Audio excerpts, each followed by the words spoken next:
Hello, welcome back. This is Acts chapter 22. I'm Brandon Cunningham. A friend of mine told me I needed to say that more often. I don't know why, but you can go to brandoncunningham.com and sign up to get this in your inbox. We are going through the Bible book by book, and we've done Genesis, Exodus, and now we're wrapping up the book of Acts written by Luke. And we're going to see the authentic Saul. I've made a decision to start using Saul more than Paul because it's bothering me more and more that we've changed the name. We're going to see some of that in this particular chapter and how it just suddenly changes for no reason and no explanation other than now we know it's because we want to take some of the Jewishness out of it, or at least the translators did. So I'm going to read from the Complete Jewish Bible, and then I'm going to show you where some of the changes are that just kind of pop up all of a sudden. So chapter 22 of the book of Acts. Let's go. Brothers and fathers, listen to me as I make my defense before you now. When they heard him speaking to them in Hebrew, they settled down more. So he continued, I am a Jew born in Tarsus of Cilicia, but brought up in this city and trained at the feet of Gamaliel in every detail of the Torah of our forefathers. I was a zealot for God as all of you are today. And this was the best school, the best rabbinic school you could go to learn about the Torah, and it was hard to get into. So this gave him instant credibility with the Judean Jews, the hardcore Jews. I persecuted to death the followers of this way, arrested both men and women and throwing them in prison. The Kohen Haggadah and the whole Sanhedrin can also testify to this. That's the high priest. Indeed, after receiving letters from them to their colleagues in Damascus, I went on my way there in order to arrest the ones in that city too and bring them back to Jerusalem for punishment. As I was traveling and approaching Damascus around noon, suddenly a brilliant light from heaven flashed all around me. I fell to the ground and heard a voice saying to me, Saul, Saul, why do you keep persecuting me? I answered, Sir, who are you? I am Yeshua of Nazareth. He said to me, and you are persecuting me. Those who were with me did see the light, but they didn't hear the voice of the one who was speaking to me.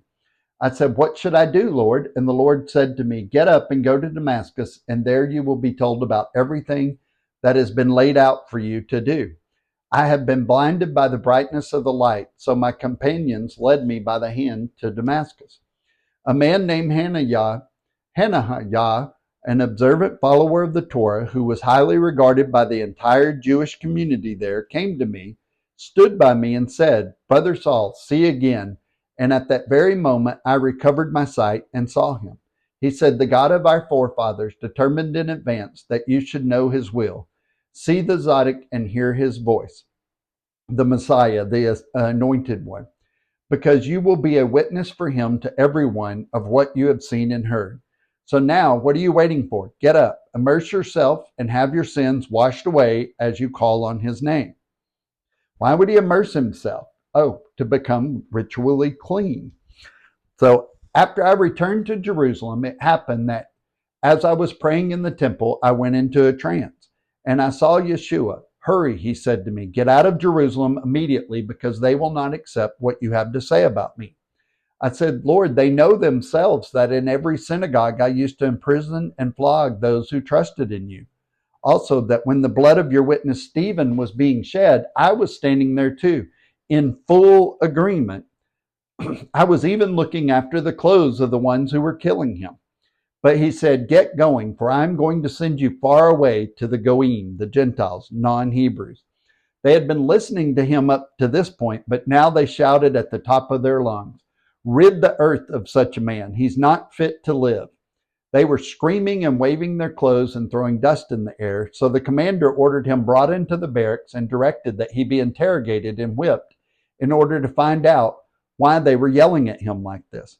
But as they were stretching him out with thongs to be flogged, Saul said to the captain standing by, Is it legal for you to whip a man who is a Roman citizen and hasn't even had a trial? When the captain heard this, he went and reported it to the commander. Do you realize what you're doing? The man is a Roman citizen. The commander came and said to Saul, "Tell me, are you a Roman citizen?" "Yes," he said. The commander replied, I bought this citizenship for a sizable sum of money. "But I was born into it," Saul said. At once the men who had been about to interrogate him drew back from him, and the commander was afraid too, because he realized that he had put this man who was a Roman citizen in chains, and that was very, very much against the law.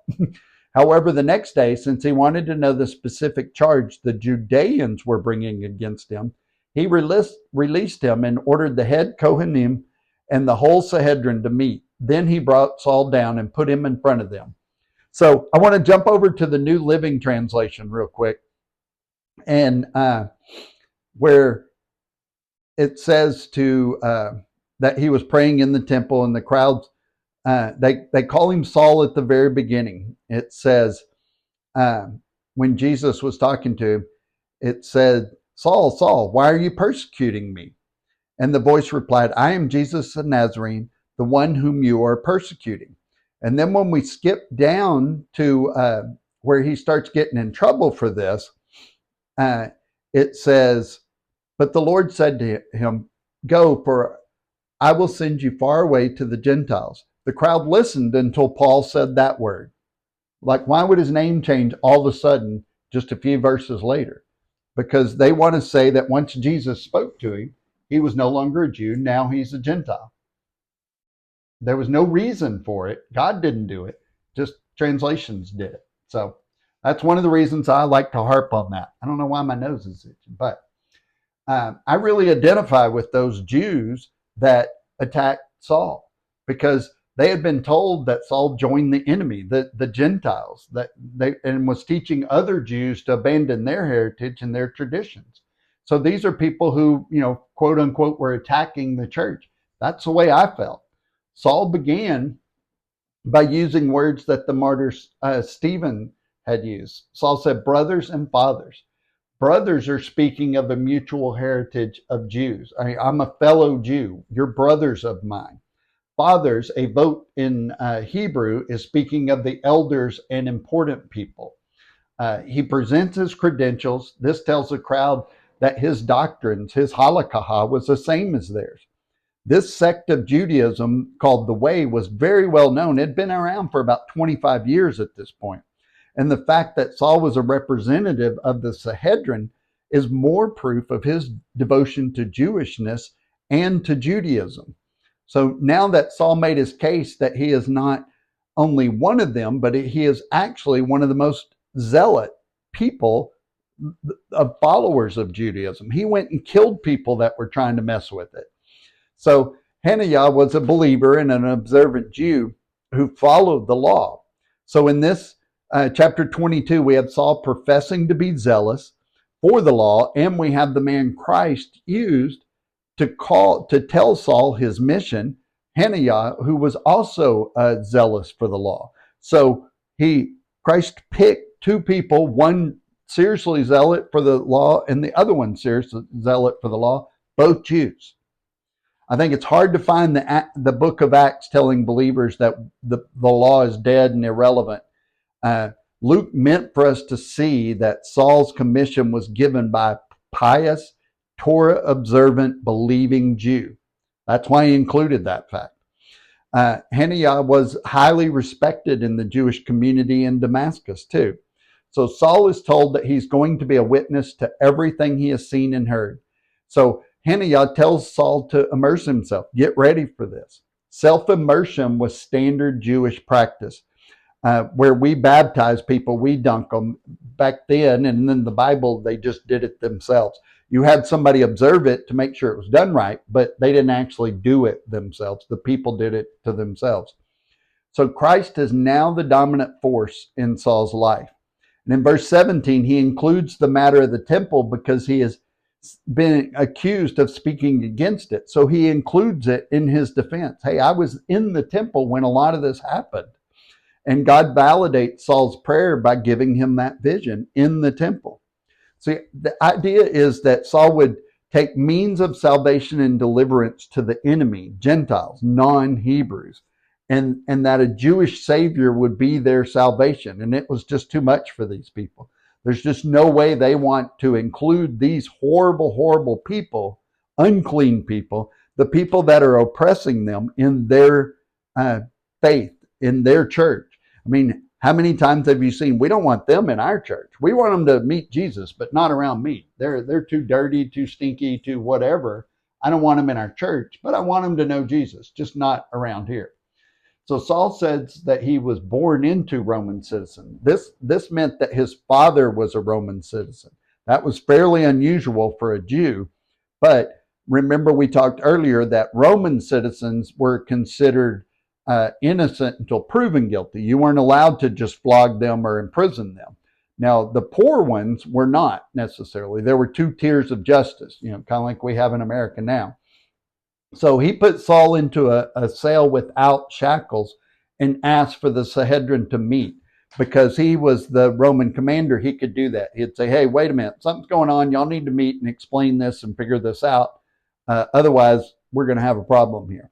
So that's chapter 22. I hope some of these details helped you understand it. And I hope you start using Saul's name as Saul, not Paul. And I think that'll open up some things when you read his epistles to think about his Jewishness in that context. God bless. Love God, love people, and change the world.